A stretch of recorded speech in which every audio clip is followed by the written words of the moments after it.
Shalom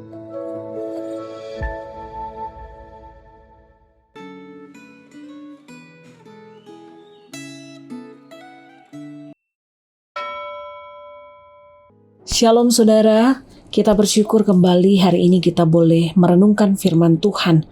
Hari ini kita akan merenungkan satu tema, kematian Kristus bukan kekalahan. Sebelumnya mari kita berdoa. Terima kasih, kami sungguh bersyukur buat kebaikan anugerah Tuhan bagi setiap kami. Kami boleh bangun dengan tubuh yang sehat, kekuatan yang baru dari Tuhan. Kami boleh diberikan waktu untuk merenungkan firman-Mu. Tuhan berkati waktu ini, kami serahkan dalam tangan-Mu, dalam nama Tuhan Yesus kami berdoa. Amin. Saudara, kita akan merenungkan Yohanes pasal 19 ayat 1-16. Tapi kita tidak akan membaca keseluruhan dari perikop ini. Kita hanya akan membaca ayat 1-3, kemudian dilanjutkan ayat 14-16a. Demikian firman Tuhan. Lalu Pilatus mengambil Yesus dan menyuruh orang mencambuk dia. Prajurit-prajurit menganyam sebuah mahkota duri dan menaruhnya di atas kepalanya. Mereka mengenakan jubah ungu kepadanya dan terus-menerus maju mendekatinya dan berkata, "Salam, hai Raja orang Yahudi." Lalu mereka menampar mukanya. Hari itu, hari persiapan Paskah, kira-kira jam 12. Kata Pilatus kepada orang-orang Yahudi itu, "Lihatlah rajamu." Lalu berteriaklah mereka, enyahkan dia, salibkan dia." Kata Pilatus kepada mereka, "Haruskah aku menyalibkan rajamu?" Jawab imam-imam kepala, "Kami tidak mempunyai raja selain Kaisar." Akhirnya Pilatus menyerahkan Yesus kepada mereka untuk disalibkan. Saudara, bila kita menyimak proses yang terjadi saat Yesus diadili, tampak adanya politisasi terhadap proses peradilan yang dipaksakan itu. Para pemimpin agama membawa Yesus Kristus kepada Pilatus bukan untuk menegakkan keadilan, tetapi untuk memaksakan vonis hukuman mati. Sebenarnya para pemimpin agama itu tidak peduli tentang masalah benar salah. Bagi mereka, pendapat mereka selalu dianggap benar, dan semua yang bertentangan dengan pendapat mereka adalah salah. Mereka mendesak Pilatus untuk menjatuhkan vonis hukuman mati, tetapi mereka tidak memiliki bukti terhadap tuduhan mereka.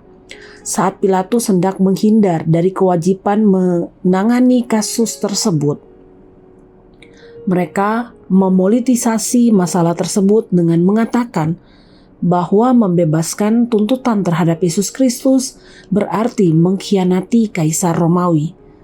Kegigihan para pemimpin agama itu membuat akhirnya Pilatus dengan berat hati mengabulkan tuntutan para pemimpin agama Yahudi itu. Yang menjadi masalah adalah apakah rangkaian pengadilan yang tidak adil yang berujung pada penyaliban dan kematian Yesus Kristus itu menunjukkan bahwa dalam proses itu Kristus telah dikalahkan? Tidak. Terhadap Pilatus yang menjatuhkan vonis penyaliban, Yesus Kristus berkata, "Engkau tidak mempunyai kuasa apapun terhadap aku, jikalau kuasa itu tidak diberikan kepadamu dari atas." Dengan perkataan lain, seluruh proses yang terjadi mulai dari pengadilan sampai dijatuhkannya vonis penyaliban hanya bisa terjadi karena Allah telah memberi izin. Di bumi ini, tidak ada suatu peristiwa yang bisa terjadi bila Allah tidak memberi izin. Kendali tetap di tangan Allah. Keyakinan yang terpancar dalam perkataan Yesus Kristus terhadap Pilatus di atas seharusnya mendasari pemahaman kita atas semua hal yang terjadi dalam hidup kita, termasuk atas terjadinya bencana alam yang bisa sewaktu-waktu terjadi. Bila kita meyakini bahwa segala peristiwa yang terjadi di bumi ini terjadi dalam kendali Allah, kita akan dibebaskan dari ketakutan atas segala kemungkinan negatif yang bisa terjadi dalam hidup kita. Apakah Anda meyakini bahwa seluruh proses peradilan terhadap Yesus Kristus yang berujung pada vonis penyaliban terjadi atas izin Allah? Apakah Anda meyakini bahwa segala sesuatu yang terjadi dalam hidup Anda baik peristiwa yang menguntungkan maupun yang merugikan, hanya dapat terjadi karena Allah mengizinkan hal itu terjadi? Apakah Anda masih sering dikuasai oleh rasa khawatir atas kemungkinan hal-hal negatif yang bisa terjadi terhadap diri Anda? Saat menghadapi masalah, apakah Anda berani menjalani hidup dengan bersandar kepada Allah dan dengan meyakini pemeliharaan Allah atas hidup Anda? Mari kita berdoa. Terima kasih, kami bersyukur ya Tuhan buat firman-Mu.